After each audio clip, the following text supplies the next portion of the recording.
Hi viewers, welcome to this channel. ముందుగా అయితే ఇంతవరకు ఈ ఛానల్ సబ్స్క్రైబ్ చేసుకొని వాళ్ళు ఎవరైనా ఉన్నట్టయితే ఖచ్చితంగా అయితే సబ్స్క్రైబ్ చేసుకోండి. ఈ వీడియోని అయితే లైక్ చేసి షేర్ చేయండి. సో మీకు ఏమైనా డౌట్స్ ఉంటే call me four app IDs వచ్చేసరికి డిస్క్రిప్షన్లో ఉన్న వాట్సాప్, టెలిగ్రామ్, ఇన్స్టాగ్రామ్ గ్రూపుల్లో షేర్ చేయడం జరిగింది. ఆ గ్రూప్స్లో జాయిన్ అయ్యి ఖచ్చితంగా అయితే కాల్ చేయండి.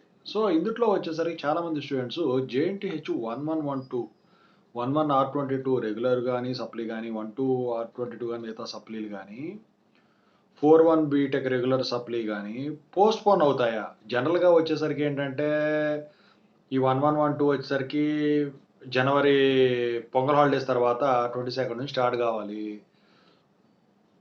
ఇక 41 వచ్చేసరికి ఫిబ్రవరి 3 నుంచి స్టార్ట్ కావాలి. అయితే ఇక్కడ మీరు గమనించాల్సింది ఏంటంటే జనవరి 8 నుంచి థర్డ్ ఇయర్ షెడ్యూల్ చేయబడింది మీరు ఇచ్చిన నోటిఫికేషన్లో. కానీ అక్కడ పొంగల్ హాలిడేస్ రావడం వల్ల మరి వాటికి ఆటంకం జరిగితే మరి థర్డ్ ఇయర్ ఎగ్జామ్స్ కనుక పోస్ట్ పోన్ అయితే పొంగల్ హాలిడేస్ తర్వాత మరి 1112 దీంతో పాటు జరుగుతాయా లేకపోతే తర్వాత జరుగుతాయా అని చూడాల్సింది. ఎందుకంటే అన్నీ ఒకేసారి కండక్ట్ చేసేదానికి ఛాన్స్ అయితే లేదు, ఇంతవరకు ఇప్పుడు జరగల.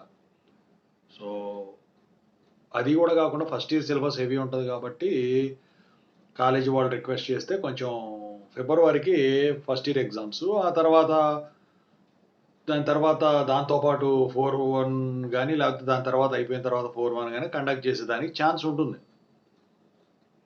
ఎందుకంటే ఇప్పుడు third year exams post phone కాకూడదు, ఇప్పుడు సెకండ్ ఇయర్ ఎగ్జామ్స్ కూడా పోస్ట్ పోన్ కాకూడదు. సెకండ్ ఇయర్ డిసెంబర్ ఎండింగ్లో ఉంది. సో 31, 32 ఒకటే కొంచెం ఇబ్బందికరంగా ఉన్న డేట్స్ అవి. సో మరి దాన్ని ఏమన్నా రీషెడ్యూల్ చేస్తారేమో చూడాల్సి ఉంది. ఏదైనా టైం టేబుల్ రానంత వరకు అదే డేట్లు మనం గుర్తుంచుకుంటాం. టైం టేబుల్ వచ్చిన తర్వాత డేట్లు పోస్ట్ పోన్ చేయటం ఇవి చేస్తూ ఉంటారు. ఎందుకంటే ఇప్పుడు థర్డ్ ఇయర్ 8th స్టార్ట్ చేస్తే మధ్యలో పొంగల్ హాలిడేస్ గనక దాన్ని బ్రేక్ పెట్టడానికి ఉండదు కదా, ఈ మధ్యలో గ్యాప్లో మొత్తం ఎగురుతాయి. అందుకని చెప్పేసి నాకు తెలిసి పొంగల్ హాలిడేస్ తర్వాత పెట్టేదానికి ఛాన్స్ ఉంటుంది. అది కాకుండా సిలబస్లు కూడా కంప్లీట్ కాలేదని చెప్పేసి వీళ్ళు ఏమైనా కంప్లైంట్ ఇస్తే ఏమైనా చేయడానికి ఉంటుంది. రీఎంబర్స్మెంట్కి సంబంధించింది కనుక రిలీజ్ కాకపోయినా వీళ్ళు కొంచెం వెనక్కి తోయాల్సి ఉంటుంది. ఎందుకంటే బీఫార్మసీ కాలేజెస్ సంగతి మీకు తెలిసిందే కదా. అది కూడా కాకుండా ఇంకా క్రెడిట్ బేస్డ్ డిటెన్షన్ గురించి కూడా కొంచెం వెనక్కి తోసేదానికి మ్యాక్సిమం ఛాన్సెస్ అయితే ఉంటాయన్నమాట. సో వీటి కారణంగా ఏమన్నా పోస్ట్ పోన్ చేస్తారా అని చెప్పేసి అందరిలో ఉన్న ఒక అనుమానం. సో నో డౌట్ జనవరిలో జరిగే థర్డ్ ఇయర్ మాత్రం ఖచ్చితంగా జనవరి 8 నుంచి అయితే ఉండకపోవచ్చు. పొంగల్ హాలిడేస్ తర్వాతే పెట్టేదానికి ఛాన్స్ ఉంటుంది. సో ఈ క్రెడిట్ బేస్డ్ డిటెన్షన్ ఇవన్నీ మనం మాట్లాడుకున్నాం, ఇంతవరకు చూడనట్టయితే చూడండి అవి.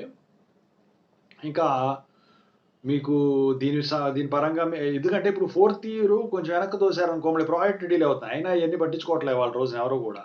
ఫస్ట్ ఇయర్ అంటే ఇక డిలే అయినా second year classes lateral entry వాళ్ళు వచ్చేప్పటికి లేట్ అవుతుంది కాబట్టి అది డిలే అయినా పర్లేదు. ఇప్పటికే ఫోర్త్ ఇయర్ వచ్చేసరికి చాలా వెనక్కి పోయింది. అసలు థర్డ్ ఇయర్ వాళ్ళు పోయినసారి రిలీజ్ వాళ్ళ సెకండ్ ఇయర్ కానీ థర్డ్ ఇయర్ కానీ కరెక్ట్గా ఉంది. థర్డ్ ఇయర్ కొంచెం వెనక్కి జరుగుతుంది అంతే. సో దానివల్ల పెద్ద ప్రాబ్లం అయితే ఉండదు. చాలామంది అడుగుతూ ఉన్నారు దీని గురించి, సార్ ఏంటి పరిస్థితి, ప్రిపేర్ అవ్వలేదు. ప్రిపేర్ అవ్వడానికి ఇంకా నెల పైనే 2 నెలల పైనే ఉంది.